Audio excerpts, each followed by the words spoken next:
I had no intention of doing this. A year ago, I was on a radio show and a host asked me if I thought the president should run again. And I said, of course not. He implicitly, if not explicitly, said he would be a transitional president, kind of the bridge. Most members of Congress thought he was going to stand down. That's why Newsom and Pritzker and uh, Whitmer and so many others were kind of making their plans. And I said, and if he doesn't pass the torch, then we should ensure that at least that the stage has newer generation candidates to give voters a choice. Anyway, months went by. I started seeing the polls change dramatically.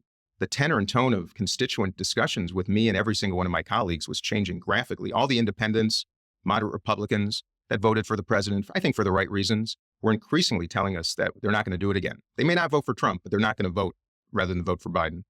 And over time, it got to a point, actually, guys, where I resigned from the House leadership table because my position was so incongruent with those who were in positions to do something about it that I didn't feel it was appropriate for me to sit with them anymore. And I was really frustrated.